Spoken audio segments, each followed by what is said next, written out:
허락하시고 저희들에게 하나님의 뜻대로 순종하며 살면서 주님의 영광을 드러내고 주님 기뻐하시는 삶을 살 수 있도록 인도하시고 감사드립니다. 우리가 어찌하든지 주의 뜻을 깨닫게 하셨고 또 뜻대로 순종하며 믿음으로 살 수 있도록 인도하여 주시옵소서. 저희들이 힘이 연약하고 부족한 것을 주께서 아시옵나이다. 주님, 이 모습 이대로 받아주시옵고 우리를 긍휼히 여기서 주님께서 성령으로 충만케 하셔서 오직 주님만 바라보고 믿음으로 살아갈 수 있도록 인도하시사오니 우리의 모든 삶 가운데 오직 주님의 영광만 드러나게 인도하여 주시옵소서. 오늘도 말씀을 통해서 우리를 정결케 하시고 거룩한 능력으로 하나님 앞에 겸손한 믿음의 삶을 살 수 있도록 인도하여 주시옵고 세상 가운데 하나님의 영광을 비춰낼 수 있도록 주여 축복하여 주시옵소서. 이 모든 말씀 우리 주 예수 그리스도의 이름으로 기도드리옵나이다. 아멘. 오늘 이제 13장부터 27장까지 하죠. 이제 바삐 가야죠. 이제 내기는 처음에 이야기한 것처럼 우리가 전체적인 개념만 안다면 그 세부 내용은 그것에 의미하는 것이 바로 거기에 전체적인 개념에 다 귀결된다는 사실을 우리가 깨닫게 됩니다. 오늘 이제 이야기하는 13장, 14장, 15장은 나병과 유출병에 관한 것입니다. 이제 13장은 나병을 진찰하는 규정이고 14장은 나병이 되면 이제 밖으로 쫓겨났다가 다시 회복해서 돌아오는 것을 이야기를 합니다. 그래서 이제 지금 13장, 14장은 나병에 대해서 이야기하는데 그럼 나병이 곧 어떤 것인가 우리가 생각해 봐야 해요. 나병에 대해서 이제 자세히 규정을 하고 있습니다. 그 진찰하는 규정, 어떤 것이 나병인가, 이것들을 이제 하고, 그 나병을 걸렸다면 다시 쫓겨났다가 이제 돌아온, 회복하는 이 과정을 이야기하는데, 만약 병 치료의 목적이라면 나병 말고도 다른 병도 자세히 규정해야 할 거 아닙니까? 근데 딱 나병만 이야기를 하고 있어요. 그 다음에 이제 15장에서 유출병에 대해서 이야기하는데 왜 나병만 이야기할까? 성경에서 나병만 규정한 것은 나병이 일반적인 통상적인 병이 아니라는 사실을 우리가 짐작할 수 있습니다. 성경에서 나병만 하는 것은. 그런데 여기서 이제 나병, 13장에서 나병을 이야기할 때요, 사람 인체에만 나병이 있다고 하지 않고 옷에서도 나병이 있고 건물에도 나병이 있다고 했어요. 그러니까 이건 틀림없이 일반적인 나병의 기준이 아니죠? 그러면 지금 내기에서 말하는 나병은 어떤 것인가? 이 나병은 죄의 성격을 이야기합니다. 죄의 성격을 이야기해요. 그러면 지금 성경이 전체적인 이야기냐는 어떤 사람의 개인 건강에 이상이 있는 신체적인 질병을 낫게 하는 그런 것을 통해서 인간에 나타난 죄의 문제가 어떤 것인가? 성경은 어떤 이야기를 했어요? 하나님을 떠난 인간을 돌아오게 하는 하나님의 구원 계획이요. 왜 하나님이 인간을 떠났을까? 하나님의 언약을 어기고 죄를 범했기 때문에 하나님을 떠났어요. 그러니까 전체적인 이 맥이 뭐냐면 곧 하나님을 떠난 인간은 죄 때문에 그 죄의 성격을 이야기하는 것을 우리가 짐작할 수 있습니다. 그래서 여러분 교재 이제 80페이지에 보는군요. 이 나병을 언어로 차라이트라고 합니다. 차라이트. 그래서 이제 차라이트를 번역하기를 나병이라고 번역했는데, 요새 신학자들은 나병이라고 이제 보다도 차라이트 그 언어 그대로 쓰는 경향들이 많이 있어요. 왜냐? 우리가 일반적으로 이야기하는 나병과 이 차라이트의 성격이 조금 다르기 때문에, 그걸 혼돈하지 않게 해서 차라이트라고 그냥 쓰는 경향이 있습니다. 그래서 이제 차라이트는 어떤 것인가? 이게 나병과 비슷하니 나병이 곧 이제 죄와 비슷하고 이제 죄의 성격이 곧 차라이트라는 것으로 이제 드러내고 있는데, 그럼 이 나병이가 죄의 성격이 비슷한데 그 성격은 어떤 것인가? 첫째는요, 잠복 기간이 길다는 데 있습니다. 두 번째는 잠복하고 있을 때는 알 수 없고, 그 다음에 이 전염성이 강하다는 점, 일단 드러나면 그 결과가 참으로 비참한 겁니다. 그리고 나병이 있는 우리가 잘 아는 바와 같이 격리시키죠. 지금 세상의 나병도 격리시켜요. 그래서 이제 우리가 잘 아는 남해안 섬 가운데 소록도에는 나병. 이제 거기만 있는 게 아니라 실제로 여러 군데 이 격리 수용소들이 있어요.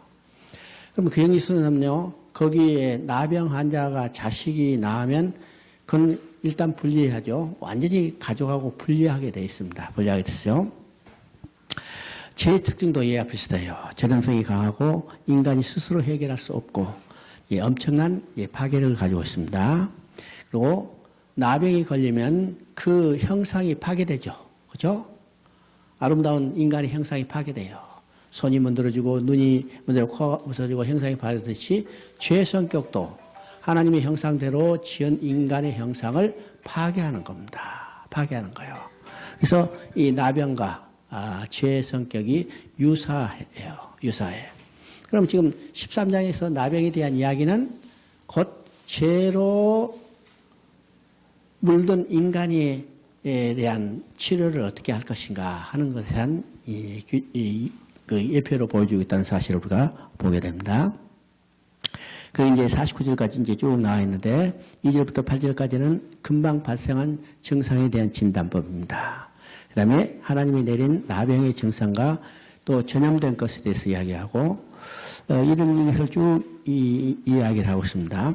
우리가 1절부터 3절에 보면 나병의 증상이 발생하면 즉시 제사장한테 데리고 가야 해요. 그렇죠? 많은 사람들은 자신의 약점, 실수를 나타내기를 싫어하는데, 근데 이 나병의 증상이 나타나면 바로 제사장한테 데리고 가야죠. 제사장입니다. 즉시 제사장 앞으로 데려가라. 이는 중요한 영적 의미가 있습니다. 제사장은 예수 그리스도를 예표합니다. 그래서 자신의 영적 상태를 우리 그분 앞에 나가서 항상 점검을 해야 진단받아야 합니다. 진단받아야죠. 만약에 자기가 해결한다고 생각하고 그걸 머뭇거리면 그건 더 악해질 수밖에 없죠. 그래서 죄라는 것은 감춰지지 않고 스스로 해결할 수 없습니다. 그래서 이 죄가 문제 생기면 즉시 누구한테 가냐면 제사장 대신 그리스도 앞으로 나가야 해요. 그래서 예수님은 우리는요, 불꽃 같은 눈으로 보고 있고 항상 우리를 해결할 수 있는 능력이 있기 때문에 우리는 그분 앞에 나가서 우리 죄를 드러내고 증상을 진단받은 후에 해결된 점을 찾아야죠. 그래서 나병의 증상이 나타나면 즉시 누구에 데려가느냐면 제사장한테 데리고 가야 합니다. 그러면 제사장은 그것을 진찰해요. 그러면 진찰한다는 이 말은 어떤 의미인가? 그냥 슬쩍 살펴본 게 아니라 독수리가 이 먹이를 찾아서 살피듯이 아주 세밀하게 강한 눈으로 살펴보는 겁니다.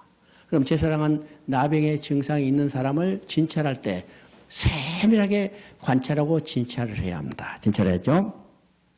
왜요? 잘못 진찰했다나 오진했다가는 인간의 운명이 여기 바뀌어버리죠. 죽지 않을 사람은 죽게 만들고 죽을 사람은 죽지 않게 만드는 이런 큰 실수를 범하기 때문에 제사장은 나병의 증상이 발생한 이 사람을 진찰할 때 아주 세밀하게 진찰을 해야 합니다.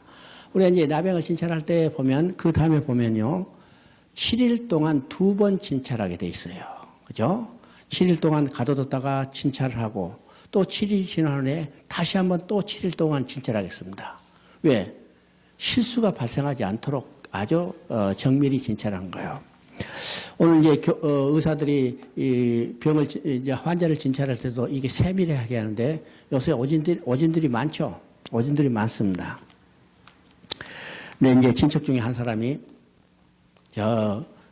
전라도 지역에서 이제 유명한 병원을 갔어요. 평소에 큰 증상이 없는데 딱 하니까 암이라고 그래요. 덜컥 놀랐죠? 놀라서. 암에 거기서 수술을 해야 한다고 지금 병원에 입원을 하라는데, 나한테 이제 연락했어요. 이렇게 되는데 어떻게 해야 하는가. 서울에서 한번 다시 진단받고 수술하도록, 진단을 한번 받고 수술하도록 이제 해야겠다 이야기해요. 그래서 내가 아는 의사가 있어서 삼성병원에 이제 연결을 해가지고 날짜 잡아서 진찰을 했는데 암이 아니라 위궤양이래. 그렇죠? 거기서 그대로 진짜 여기 서울 와서 진찰 받지 않고 했으면 그냥 이 다 잘라내 버렸어요. 그죠? 그러니까 이 세밀하게 진찰을 해야 합니다.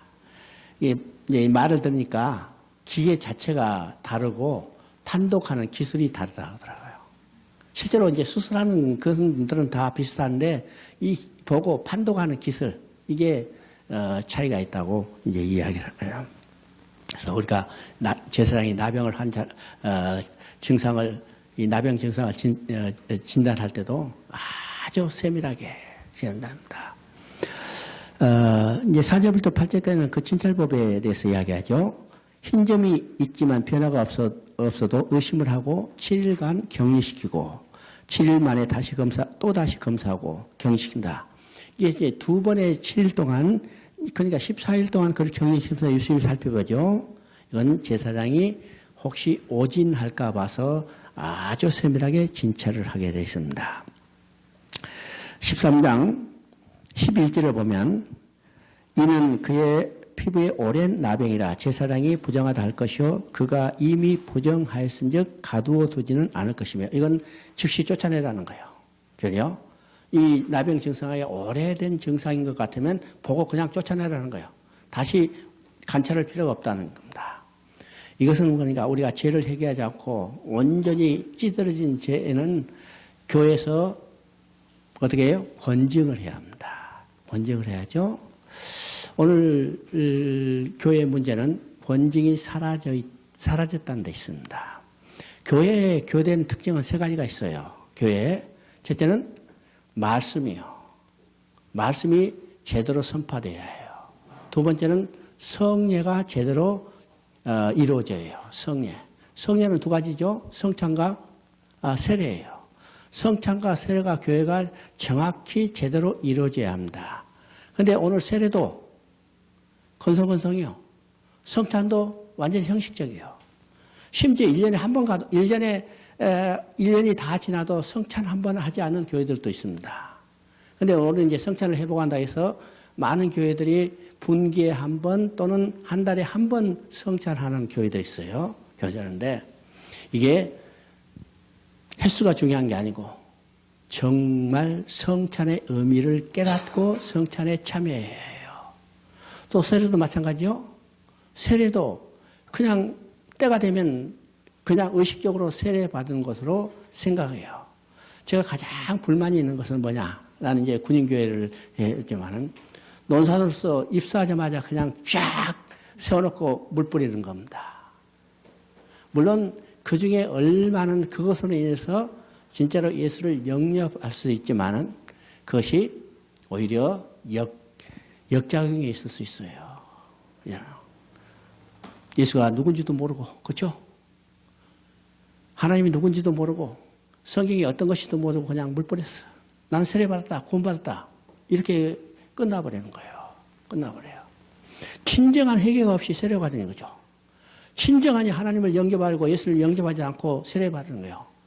오늘날 실제로 이런 형식적인 세례가 교회에서 많이 이루어지고 있습니다. 이루어지고 있죠. 세례가 뭐라고 했어요? 예수 그리스도와 연합하여 내가 옛사람이 죽는 겁니다. 옛사람이 죽나. 그러면 이 철저한 회개가 이루어진 다음에 세례가 이루어지는데 그렇지 못하죠. 그죠? 그 다음에 세 번째 교회됨 특징은 권징에 있습니다. 권징에 있어요. 근데 오늘날 교회의 권징은 거의 사라졌어요. 아주 솔직히 하면 교회의 권징은 100% 사라졌다고 볼 수 있습니다. 오늘 이제 교회 형법에 교회 권징에 대해서 나와요. 잘못된 사람은 교회에서 이제 권고를 하고, 그 다음에 수찬 정지를 하고, 그 다음에 중직은 징계를 하고, 나머지는 교회에서 이제 더 이상 무거운 것은 교회에서 축소시키는 거예요. 이 권징이 이루어지는데 요즘 교회에서 권징이 이루어진 거 봤어요? 교회에 권징이 이루어진 거 봤어요? 심지어 교회 중직이 되면요, 내가 이 교회에서 가겠다, 다른 교회에 가겠다 하면 다른 교회에서 그 중직을 받아들일 때는 이명증서를 확인을 해야 합니다. 이명증서. 이 교회에서 무슨 잘못이 있다든지 이런 거 해가지고 그의 임명정서를 받아가지고 그걸 받아들였었는데 이거는 그렇지 않아요. 다른 교회에서 여기 중직을 하다가 기분 나빠서 딴 데 갔어. 또 심지어 어떤 잘못을 해서 갔어. 다른 교회에서는 아무런 하기도 않고 야 이분이 저쪽에서 장로 있으니까 우리 교회에 와서 협동장로다. 협동장로는 헌법에도 없는 건데 임의로 만들고 협동장로 세워요. 협동권사 세워요. 아무런 제재도 없이. 이것이 오늘 현실입니다. 현실이에요. 오늘 오래된 질병은 묻지 마, 쫓아내버려요. 이게 지금 11절의 이야기죠. 오늘 교회도 이 권징이 이루어지지 않았는데 견징이 없는 상태예요. 또 13절에 보면 우리 13절 한번 읽어보십니다. 13절 그가 진찰할 것이요 나병이 과연 그의 전신에 퍼졌으면 그 환자를 정하다 할지니 다 휘어진 자인즉 정하거냐. 자 이거 보세요. 지금 온 전신에 나병이 완전히 퍼졌어요. 그렇죠? 그냥 나병이 확 드러났어. 다 드러났어. 그럼 우리가 생각할 때 야 이건 난 죽어. 나병 다 드러났으면. 근데 지금 뭐라고 그랬어요? 그 환자를 정하다 할지니 다 휘어진 자인즉 정하거냐. 나병이 온 전신에 다 드러났는데 나병 너 죽어 이렇게 하지 않고 정하다고 선포한다고 그러죠. 그럼 이거 번역 잘못했어요? 번역 잘못했어요? 어? 그럼 왜 나병이 확 드러났는데 정하다고 했을까? 생각할까요? 병의 독이 발생돼 온 몸 밖으로 나온 경우에 병독이 점점 딱지가 말라 떨어지는 동시에 완쾌되는 과정에 있기 때문이에요. 확 드러나 버리면 이제는 이제 완쾌되는 과정이 있기 때문에 그걸 정하다고 선포하는 겁니다. 그러면 이건 뭐는가? 우리 속에 있는 죄의 뿌리까지 모든 것을 다 드러내면 그때 뭐가 돼요? 치료가 이루어지는 겁니다. 치료가 이루어져. 그렇기 때문에 나병도 완전히 다 온 전신에 다 드러나면 오히려 그걸 죽는다 하지 않고 정하다고 선포하라고 그랬어요. 선포하라고 그랬습니다.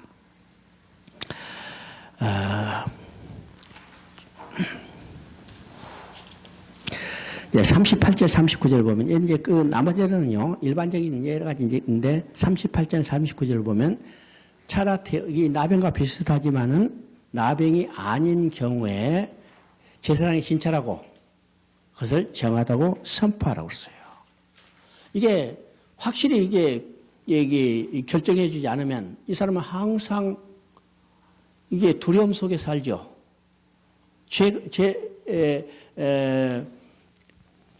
죄의 정죄감 속에 살게 돼 있어요.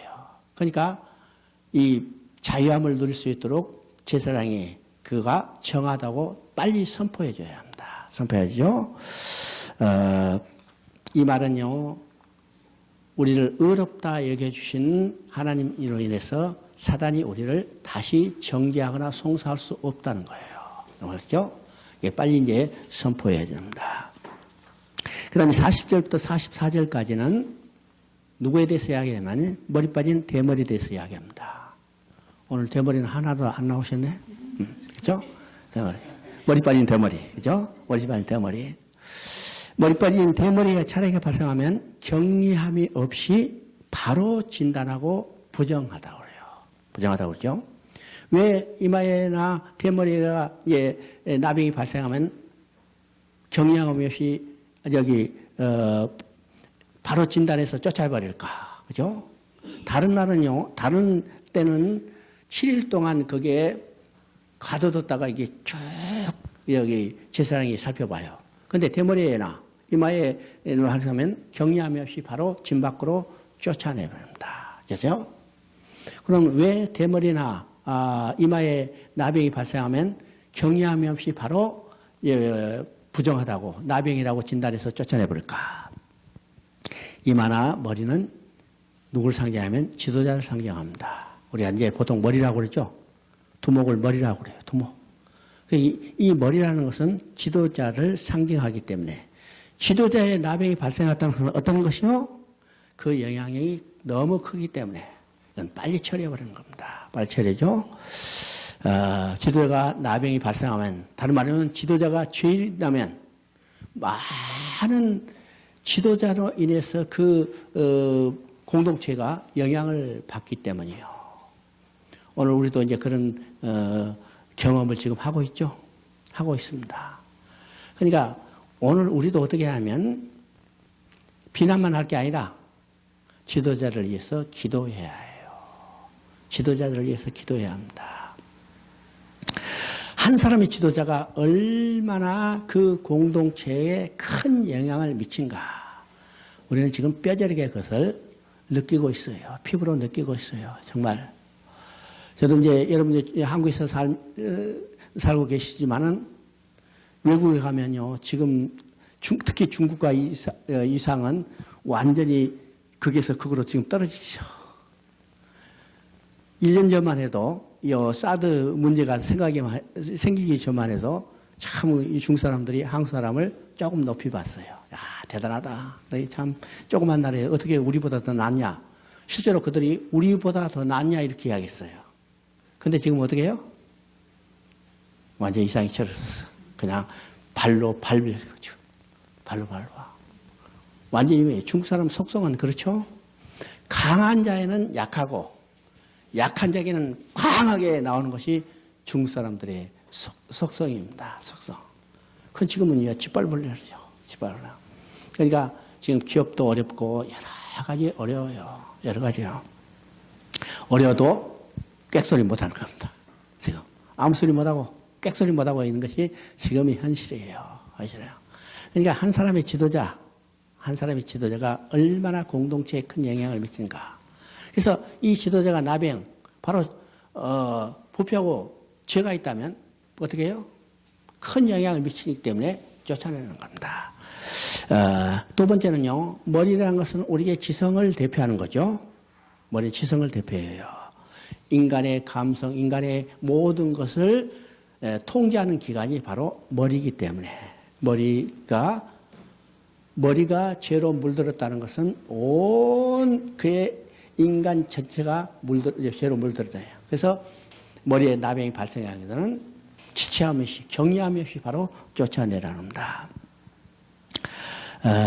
그러면 이제 47절부터 58절까지는 나병이 의복에도 발생한다고 그랬어요.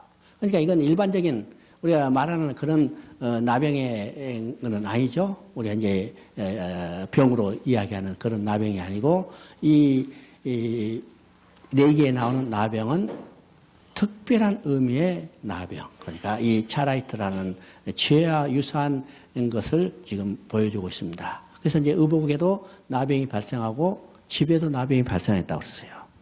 그러면 옷에 발생한 나병으로 색점이 푸르거나 붉은 곰팡이의 핀자국을 말하는데 하나님은 사람에게 적용되는 감염성 피부염과 의복에 적용되는 곰팡이를 같은 단어 곧 차라이트라고 쓰고 있습니다.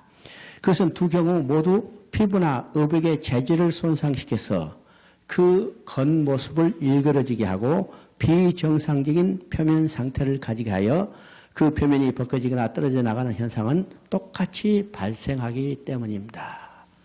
여러분, 요새는 이제 시설도 좋고 환경도 좋아서 옷 재질도 좋아서 여름에 걸어놔도 아무 문제 없죠. 어렸을 때 이 면으로 된 옷, 습기같이 하면 그때는 흰색 옷들이 많은데 쭉 되면 곰팡이가 쫙 쓸었어요. 곰팡이 쓰면 옷 재질도 버릴 뿐만 아니라 이 모양도 다 달리해버리기 때문에 결국 그 옷 제대로 못 입고 버려야 해요.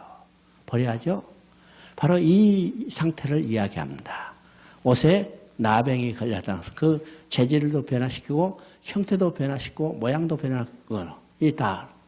그러면 인간의 형상이 하나님의 형상대로 지어진 인간이 죄 때문에 일그러졌어요.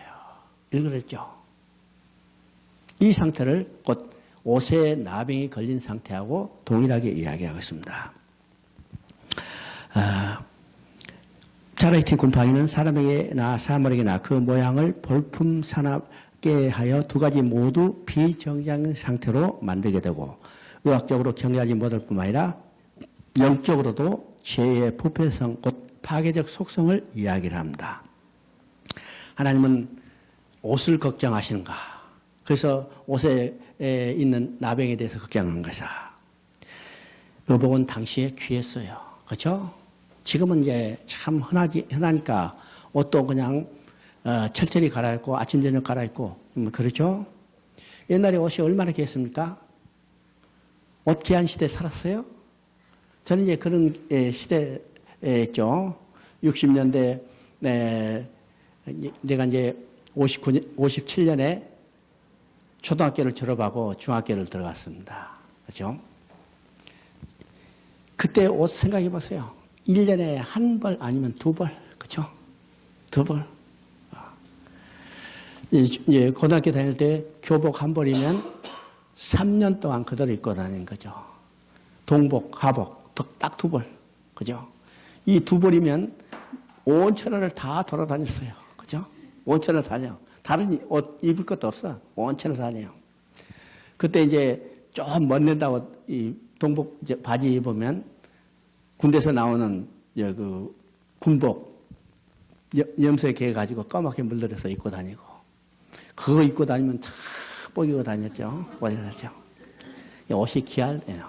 그럼 이 당시에는 옷이 정말 귀할 때죠. 귀할 때. 좋은 옷 하나 딱 비단 옷 하나 비싸게 했는데 곰팡이가 싹 썰어버렸으면 어떻게 되겠어요? 완전히 버리는 거죠. 완전히 버리는 거예요. 인간의 형성이 그렇게 되는데 죄로 만나서 완전히 곰팡이 썰어서 형성이 완전히 변해버리는 거예요. 이것이 곧 옷에 나온 나병과 이야기합니다. 하나님은 옷을 걱정하신가? 공통점이 있습니다. 의복은 당시 귀하였습니다. 아름답습니다. 그러나 악성 곰팡이가 발생하면 완전히 색도 변화되고 질도 변질돼서 가치가 떨어지는 거예요. 사람도 하나님 형상으로 존귀하게 창조됐습니다. 제가 그를 가치 없는 존재로 만들어버렸어요. 곰팡이가 우리의 양심에 떨어지면 우리 양심도 더러워지는 거죠. 양심은 하나님이 우리 속에 만들어주신 법입니다. 그래서 곰팡이가 떨어진다면 화인 많은 양심이 되죠. 화인 많죠. 기능을 잃어버리고 죄를 지어도 양심이 이를 오히려 회개하는 양심으로 만드는 게 아니라 자기를 합리화하는 거예요. 우리가 죄의 속성은 세 가지 있습니다. 첫째는 죄를 짓게 돼요. 두 번째는 그 죄를 변명해요. 그죠? 죄를 변명해. 세 번째는 이제는 변명의 도를 지나서 완전히 합리화시킵니다. 합리화시켜요. 오늘 TV에 나오는 뉴스들을 보면 바로 이 과정이에요. 참 뻔뻔한 사람들 많죠? 다 우리가 알고 있는데 죄를 변명하다가 나중에는 합리화시켜요. 그리고 그것이 옳다고 주장하고 잘했다고 주장해요. 왜요? 왜? 이것은 양심이 화인 맞았기 때문입니다. 화인 맞았기 때문이에요. 바로 이 곰팡이에 쓴 옷과 같은 것에 비유합니다. 57절부터 나오는 것은 중요한 말이 있는데 거기는 불사르다는 말이 나와요. 불사르다. 제물도 우리가 화제를 드리죠. 화제. 이건 불을 통해서 완전히 태워 없애는 것을 말합니다. 그래요? 여기서 이제 태운다는 것은, 불사르다는 것은 두 가지 의미가 있어요. 완전히 소멸하는 의미가 있는가 하면 이 불을 통해서 정케하는 의미도 있습니다. 정케하는 의미가 있어요. 그래서 이 옷은 불사르라고 그랬어요. 불사르라. 우리가 이제 13장의 특징을 보면 진찰을 하라는 말이 여러 번 반복되죠. 그리고 진단이라는 말이 되고 부정하다는 말이 나옵니다. 제사장이 자세히 진찰하여 그가 부정한 것인지 정한 것인지를 올바로 진찰해야 합니다. 그래서 우리가 10장에 보면 제사장은 술 취하지 말라고 했어요. 술 마시지 마라. 왜일까? 올바른 정신으로 이 정과 부정, 나병인지 아닌지를 확실히 구별해야, 정확히 구별해야죠. 구별해야 합니다. 오늘도 이 땅에 우리의 제사장이라면 우리도 올바른 기준의, 진리의 기준을 가지고 올바른 판단이 이루어져야 해요. 그렇죠? 우리 이제 교회 자체 내에서도 이단 시비들이 많이 있습니다. 이단 시비들이 많이 있죠. 우리가 이제 이단의 이제 교회를 어지럽혀하는 여러 가지 요소 중에 이제 이단이에요. 이단은 뭡니까? 진리의 교훈을 변질시키는 세력입니다. 복음을 부패시키는 세력이 바로 이단인데, 그러면 이것을 어떻게 구별할 수 있을까? 그죠? 어떻게 구별할 수 있을까? 이 기준이 정확해야죠. 우리가 정확한 기준에 의해서 올바른 판단력을 가지고 이단을 구별해내야 합니다. 그러면 우리는 어떻게 해요? 우리 어떻게 해요? 올바른 진리의 기준을 가져야죠. 올바른 진리의 기준을 가져야 합니다. 근데 우리가 이제 이단 시비하는 것을 가끔 보면요, 올바른 진리의 기준을 가지지 않고 서로 자기의 주장에 맞서서 상대방을 비판하고 서로 이단이라고 정의하는 경우들이 가끔 있어요. 가끔 있죠?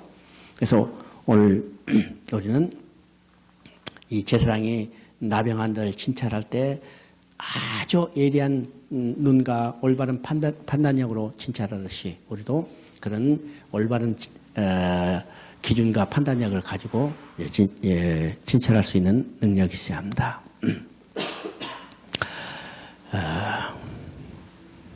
이제 14장을 한번 보십니다.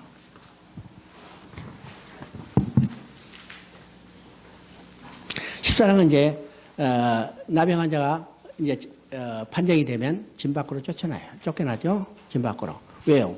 진 밖에는 부정한 것이 있을 수 없기 때문에 나병 환자가 진 안에 머물 수 없어요. 나병 환자가 그 진 안에 머물러 있다면 이 진 안에 있는 사람들이 다 오염되고 부패하게 되죠. 전염성이 강하기 때문에. 그래서 진 밖으로 쫓아냅니다. 그래서 오늘 교회도 만약 교회 내에 이 부패한 세력이 있다면 교회에서 올바른 진단을 해서 권증을 하고 권증을 통하지 않으면 권증의 마지막 부분은 뭐냐면 축출하는 거예요. 쫓아내는 거죠. 그래서 이 나병 환자도 나병 환자로 판단되면 진 밖으로 쫓아냈다가 이것이 이제 다시 돌아오게 하는 규례가 있습니다. 규례가 있어요. 피풍이 나온 자의 정결의식에 관한 규정이 바로 14장입니다. 이는 치료를 위한 행위가 아니라 병이 나은 자에게 행하는 의식이었습니다. 일단 악성 피부병으로 판정되어 진 밖에서 지내던 자가 피부병이 나오면 그는 먼저 진 밖에서 정결의식을 행해야 합니다. 그죠? 나왔다 해서 들어온 게 아니라 우선 진 밖에 있는 그 자리에서 정결의식을 행하고 그 다음에 진 안으로 들어와요. 그러면 진 안에 들어오면 자기 집으로 바로 들어갈 수 있는 게 아니라 거기서 또 한 번의 의식이 있어야 합니다. 의식이 있어서 완전히 정결을 해준 다음에 자기 집으로 들어가게 됐어요. 참 규정이 까다롭죠? 나왔다, 집에 가라 이렇게 하지 않아요. 나왔다 하면 진 밖에서 아직 진으로 들어가지 못하고 진 밖에서 첫 번째 정결 의식을 해야 합니다. 그죠? 제사장이 그 정결 의식을 해요. 그 다음에 진 안으로 들어올 수 있어요. 그래서 정결을 해요. 진 안에 들어와서 집으로 들어가지 못하고 자기 집 밖에서, 장막 밖이라고 그랬어요. 이 장막 밖에서 속죄 의식을 치러서 완전히 속죄 의식이 치러진 다음에 자기 집 안으로 들어가게 되어 있습니다. 참 까다롭죠? 까다로워요. 자, 1절부터 3절까지 보면 나병이라고 진찰하면 공동체에서 추방당합니다. 진영받건 두렵고 어두운 것이며 짐승 정갈 귀신이 우글거리고 굶주림과 추위로 고생하고 두려움에 떨어야 했습니다. 그곳에서 매일 나는 부정하다 이 소리쳐야 해요. 그런 그 진 밖에서 죽을 수밖에 없는 자신을 바라보고 괴로워하며 울부짖고 한탄하는 거죠. 한탄하죠. 이게 하나님과 단절된 인간의 죄인의 상태입니다. 우리는 날마다 부르짖고 통곡해야 하는 이런 형편이죠. 공동체가 단절되고 몸에서 고름이 흐르는 고통 가운데 자신은 도저히 볼 수 없는 상태, 우리의 죄로 이끌어진 우리의 형상을 정말 우리는 볼 수 없는 상태에 있는 것을 깨달아야 해요. 깨달아야죠. 근데 어느 날 아침에 어쩐지 몸이 나아졌어요. 회복됐죠? 그래서 제사장에 보이러 가는데 진 안으로 들어가가 아니라 이 좀 나았다. 이게 통보를 하면 제사장이 진 밖으로 나오게 됐어요. 진 밖으로 나오겠어요. 원래 진 밖으로는 아무도 나올 수 없는데 제사장은 진 밖으로 나와서 그 환자를 이제 나았다는 환자를 이제 다시 진찰을 합니다. 다시 진찰을 다시 보죠. 그러면 이제 그 환자가 나았다고 판단되면 의식을 행하게 돼 있어요. 의식을. 그래서 4절부터 7절까지는 이제 첫 번째 진 밖에서, 진 안으로 들어가기 전에 진 밖에서 이제 행사를 하는데 이거는 새 2마리를 준비하게 됐습니다. 새 2마리. 새 2마리를 준비해서 어떻게 하는가? 한 마리 새는 모가지를 끊어서 흐르는 물에 이게 피를 흘려요. 피를 흘려. 그러면 또 한 마리는 이 한 마리가 죽어서 흘린 피에 살아있는 새를 적셔가지고 날려보냅니다. 날려보내. 이것이 첫 번째 의식이에요. 그럼 한 마리는 모가지가 끊어서 피 흘려, 이게 지금 흐르는 물에 이 피를 흘리는 것은 이 죽음을 통해서 한 세 마리는 새로운 생명을 얻게 된 것을 예표합니다. 그러면 예수 그리스도의 죽음을 통해서 우리는 부활하는 거죠. 부활하는 거예요. 자, 거기 보면요. 새 2마리는 그리스도를 상징하고 또 우리를 상징합니다. 나병한 자 같은 우리를 위해 주님은 죽으시고 부활하신 것을 보여주고 있습니다. 첫 번째 새는 그리스도의 십자가의 죽음이고 두 번째 날아간 새는 부활의 상징입니다. 그리스도는 물과 피로 임하셨습니다. 피는 생명이고 물은 정결케 해서 이제는 우리의 생명을 주신 것을 말하죠. 위에 살아있는 새를 백양목과 홍색새가 우슬줄을 묶어서 보낸가. 자기적인 새가 죽어야 이 새가 날아가게 되는 겁니다. 이 구속의 징표를 몸에 감싸고 날아가게 돼 있어요. 알겠죠? 백양목은 존귀한 것을 상징하니까 이 백양목을 감고 간다는 것은 그리스도의 향기를 그 품에 몸에 안고 가는 것을 말합니다. 또 우슬초를 이제 묶고 가죠. 우슬초는 언제 쓰였냐면 피를 뿌릴 때 우슬초를 썼어요. 우슬초. 언제 우슬초를 썼을까? 6월절 출애굽기 12장에 보면 어린 양을 잡아서 6월절 어린 양을 잡아서 그 피를 뭘로 뿌렸냐면 우슬초에 적셔서 임방과 문설주에 발랐습니다. 손으로 한 게 아니라 우슬초에 적셔서 민방과 발랐어요. 또 언제 우슬초를 통해서 피를 발랐을까? 출애굽기 24장에 보면 이제는 언약의 백성들에게 읽어주죠. 백성들이 읽어줄 때 우리가 그 명령을 다 준행하겠나이다고 백성들이 소리쳤어요. 그때 모세가 번제를 드린 이 제물의 피를 우슬초에 찍어서 백성들과 이 언약서에 피를 뿌렸습니다. 이것이 우슬초로 피를 뿌린 거예요. 그러면 우슬초는 어떤 것인가? 털이 많아 흡수력이 강하고 향 방부제로 부패를 막아줍니다. 6월절 양을 피 바를 때 썼기 때문에 이것을 죄를 정결케 해주는 것을 상징합니다. 상징하죠? 그러면 지금 백양목을 감고 갔고 우슬초를 몸에 감고 왔어요. 이 새가. 그러면 백양목을 감고 가는 것은 그 그리스도의 향기를 의미하는 거고 우슬초를 가는 것은 그 죄가 정결케 됐다는 것을 상징합니다. 또 홍색새를 감을 때 지금 백양목과 우슬초를 감을 때 홍색 실로 감으라고 그랬어요. 홍색실. 홍색실은 코로아트리아라는 이 곤충으로 물들인 실입니다. 옛날에는 자연 염료를 다 썼죠. 지금 이제 인공 염료지만 옛날에 다 자연 염료. 우리는 겨자도 이제 노랑물 할 때, 치자도 이제 노랑물 할 때, 또 이제 다른 거 할 때는 전부 자연 염료를 썼어요. 자연 염료. 그러니까 옛날 염료는 변색도 안 되고 오래 아주 색깔도 아름답죠. 이 홍색실도 코로아트리아라는 이 곤충을 찍어가지고 거기서 반했어요. 어제 이제 TV에 잠깐 보니까, 우리 이제 식당에서 잠깐 보니까, 요새 그림 물감, 예, 있죠. 유아 그린 그림 물감도 이제 인공 색이 아니라 자연으로 지금 만드는 물감들이 나와서 참 오래가고 환경이 좋다고 이제 나오더라고요. 근데 비싸겠죠. 그거 만들라고 얼마나 힘들겠어요? 그러나 그걸로 그래가지고 비싸게 팔면 되니까, 그렇죠? 근데 옛날 지금 인공염료, 인공 색소가 나오기 전에는 다 이제 자연염료를 썼어요. 자연염료. 근데 여기도 이제 그때 코로아틀이라는 이 곤충을 찧어가지고 홍색색을 내서 그것을 감아서 보낸 겁니다. 그러면 예수님도 자신의 피를 상징할 것이 바로 이 코로아틀이에요. 코로아틀이야.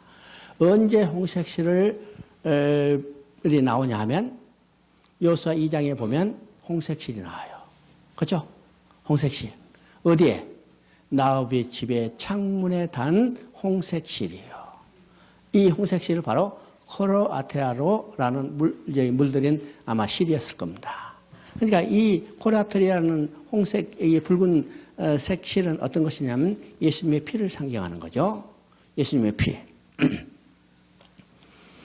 예수 그리스도의 홍색실로 묶은 것은 예수 그리스도의 옷으로, 피로 물든 옷으로 입는 것입니다. 다른 말은 이거는요, 의의 옷을 입는 거예요. 의의 옷을 입는 거죠. 그러니까 이제는 그 행사를 통해서 이제는 나병으로 부정하는 자가 깨끗해졌다는 것을 예표하는 겁니다. 예표하는 거죠. 그 다음에 이제 이 환자가 이제는 1차 진영 밖에서 1차 행사를 했어요. 정결케 하는 행사를 했죠. 그러면 이제 어디로 들어오냐면 진영 안으로 들어옵니다. 진영 안으로 들어와. 진영 안으로 들어와서 일주일 동안 자기 집 밖에 있으면서 이제는 두 번째 정결 행사를 합니다. 정결 행사를 하죠. 이 정결 행사를 할 때 여러분 보시면요. 지금 이 정결 행사를 하는 의식은 어떤 것인가? 제사장이 이임식을 할 때 했던 제사를 드린 것과 똑같이 들어요. 그죠? 똑같이 드려요. 그게 무슨 제사를 드려요? 화목제를 드리고, 번제를 드리고, 속건제를 드리고. 이건 언제 드렸던가 하면 제사장이 이임식 할 때 드렸던 제사하고 똑같아요. 그렇죠? 그러니까 이 나병이라는 것은 그냥 일반적으로 우리가 실제로 나타나는 이 나병이 아니라 바로 죄의 속성을 그대로 드러내고 있습니다.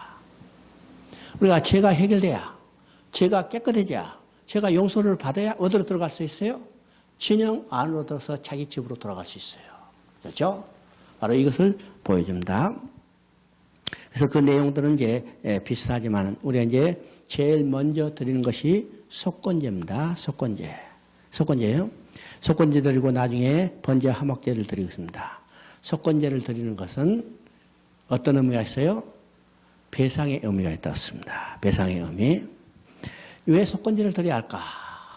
왜 나병 환자가 속건제를 드려야 할까? 그렇죠? 나병 환자가 속건제를 드리는 것은 어떤 의미가 있어요? 나병으로 인해서 하나님이 지으신 형상이 일그러졌어요. 그렇죠? 완전히 변형됐어요. 보기가 흉하게 버렸어요. 그것으로 인해서 누구의 이름이 모독받았어요? 하나님의 형상이라는 인간의 형상이 일그러졌기 때문에 하나님의 이름이 모독받은 겁니다. 그죠? 하나님의 영광이 훼손된 거예요. 그럼 속건제를 들으면서 그 모독받은 하나님의 이름과 하나님의 영광을 회복하는 일이기 때문에 나병 환자도 속건제를 드린 거죠. 속건제를요. 21절을 보면요. 가난한 자가 속건제를 드리는 것에 대해서 이야기하는데 이때는 속죄의 번제는 비둘기로 드리며 기름과 가루는 10분의 1 드린다. 그래서 이 가난한 자도 속건제를 드리지 못하는 일이 없도록 최소한의 배려를 다 하고 있는 것을 우리가 보게 됩니다. 그렇죠? 그래서 이제 여기서 이제 14장에서 우리가 생각한 이 나병 환자가 회복돼서 돌아갈 때 두 번의 정결 의식을 해간 다음에 들어갈 수 있어요. 그러시죠? 그래서 얼마나 하나님 앞에 다시 돌아가기 위해서는 우리가 정결해져야 할 것인가에 대해서 이야기하고 있다는 사실을 우리가 볼 수가 있습니다. 이제 15장을 한번 봅니다. 15장. 15장은 이제 유출병이죠. 유출병은 어떤 것일까? 우리가 이제 인간에서 몸에 나오는 것들을 다 유출물이라고 그래요. 유출물. 근데 유출물, 인간에 나오는 유출, 침도 유출, 눈물도 유출, 이게 대변도 유출, 소변도 유출, 다. 정액도 유출물. 이게 유출물이죠? 또 유출물. 그러면 이 유출물들이 다 병인가? 실제로 병이 아니죠? 병이 아니에요. 근데 여기서 말하는 유출병은 일반적인 유출물이 아니라, 지금 어떤 의미예요? 여기 한번 보십니다. 누군지 그 몸에 유출병이 있으면 여기서 몸은 빠사르라고 하는데, 남자의 성기를 완곡하게 표현하는 것이 바로 이게, 빠사르. 그죠? 빠사르. 누구의 그의 몸이라는 것은 이게 빠사르죠. 남자의 성기를 완고하게 말하는데, 이 질병은 남자의 성기가 약해져서 정액이 끊겨하거나 피고름이 무식이 오는 것. 다른 말은 성병을 이야기해요. 아주 쉽게 얘기하면 여기서 말하는 성병이 15장에서 이야기하는 이 유출병에 해당되는 겁니다. 유출병에. 네, 물론 이제 12장에서도 여자가 산해를 하는 것은 유출인데 그건 병으로 이야기하지 안 했어요. 병으로 이야기하지 않고 그 유출물에 대해서도 이제 정결케 하는 의식이 있지만은 여기서 말하는 유출병은 이건 쉽게 말해서 성병을 이야기합니다. 성병. 이러한 유출은 정상적인 부부관계에서는 잘 일어나지 않는 현상으로 되게 방탕하고 부정한 성생활의 결과로 나타나는 것들입니다. 그래서 누구든지 유출병이 있으면 부정하다고 이야기합니다. 그렇죠? 그래서 유출병이 있는 환자가 앉았던 거, 만졌던 거, 침 뱉은 거, 이 모든 것을 다 부정하게 되는 겁니다. 부정하게 되죠. 그리고 이제 13절부터 15절까지는 유출병 환자가 나은 경우 어떻게 하는가. 7일 동안 지낸 후 옷을 빨고 몸을 씻으라 한다. 이는 하루 이틀 사흘 온전히 정결한 날을 소망하며 인내하면서 기다리며 깨끗이 씻으라는 것이죠. 여기도 유출병이 이제 회복됐을 때는 나병 환자가 회복됐을 때 똑같이 정결의식을 해요. 그것이 뭐냐면 8째 날에 새 2마리를 갖고 제사장에 가서 속죄 제사를 드리는데 이건 다 이제 나병 환자가 정결되어 했을 때와 똑같은 의식을 행합니다. 16절부터 18절까지를 보면 정상적인 부부 관계에서 설정을 할 때, 그죠? 설정을 할 때 그것도 깨끗이 씻으라고 그럽니다. 부정하다고 그러죠? 부정하다. 근데 여기서 왜 정상적인 부부가 성생활을 할 때 부정하다고 이야기할까? 부정하다고 이야기할까? 몸에서 유출물 곧 피, 고름, 배설물, 정액 등은 거룩함과 반대되는 부정한 것으로 간주되고 있습니다. 그래서 가장 정상적인 남녀의 부부관계에 있어서도 유출이 재채기에 휩싸이고 인간에 있어서는 거룩함이 근본적으로 상실됐다는 인간 실존에 대한 자각을 갖기 위해서예요. 그렇죠? 또 모든 부정으로부터 철저히 분리되어야 할 것을 강조하기 때문에 정상적인 부부관계에서 유출한 사정하는 것도 부정하다고 이야기를 합니다. 부정하다고 이야기하는데 여기서 중요한 것은 이 부정은 죄라고 규정하고 있지 않다는 사실이에요. 부정하다고 이야기하지만 죄라고 규정하고 있지 않아. 왜일까? 왜? 여기는요, 속죄제사를 드리라는 말이 없어요. 다른 부정할 때는 속죄제사를 드리라고 하는데 이 정상적인 부부관계를 통해서 사정을 해서 이건 부정하다고 이야기하지만은 이건 속죄제사를 드리라고 하지 않죠? 그래요. 이를 정결해서 물에 씻으면 됩니다.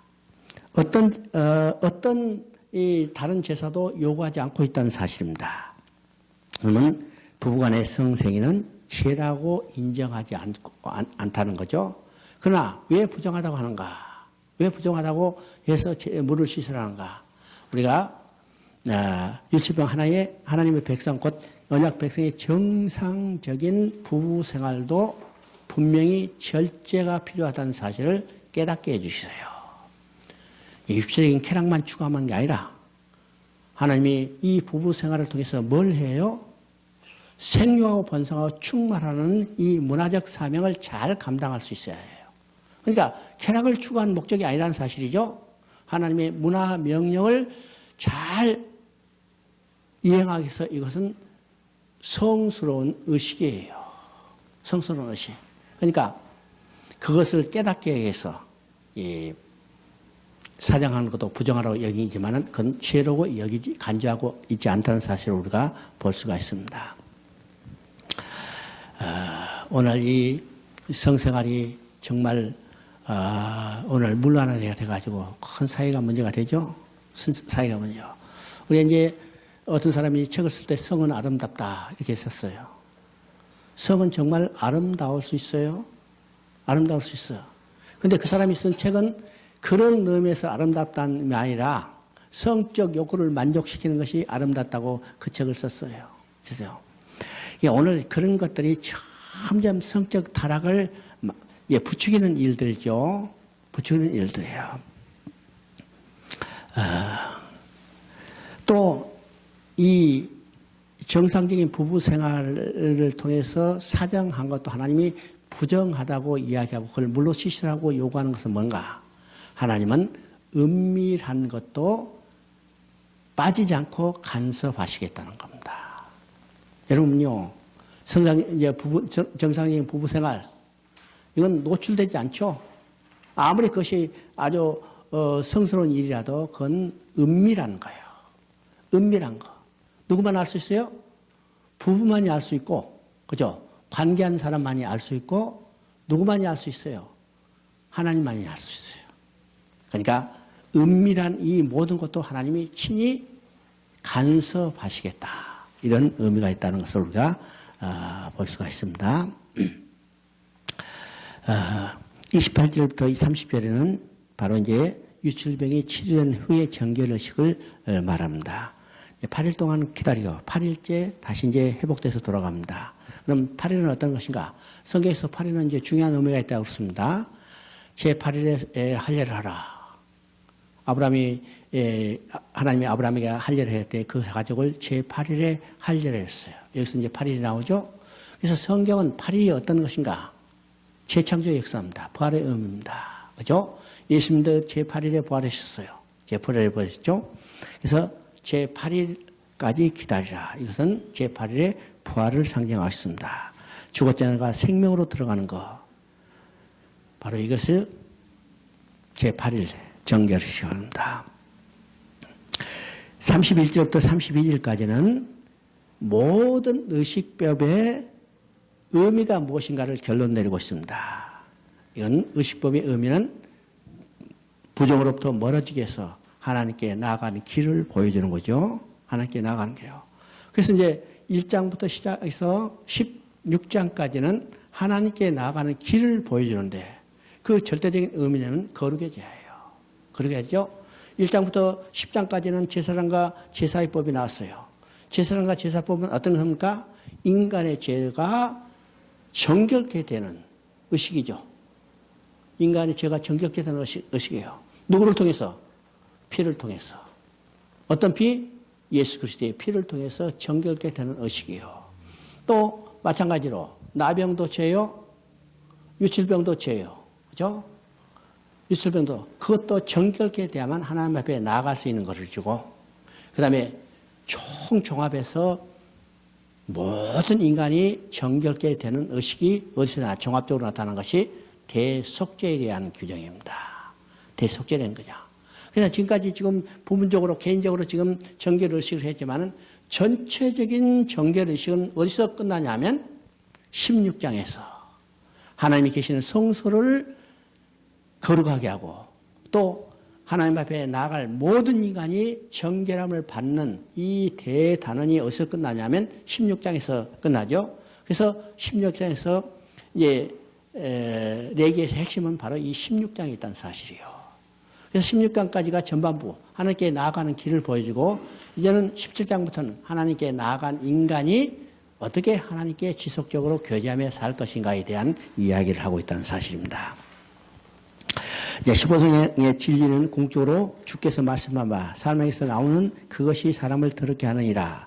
지금 속에서 곧 사람의 마음에서 나오는 것은 악한 생각과 곧 음란과 도둑질과 살인과 간음과 탐욕과 악독과 속임과 음탕과 흘기는 질투와 비방과 교만과 우매함이니 이 모든 악한 것이 다 속에서 나와서 사람을 더럽게 하느냐.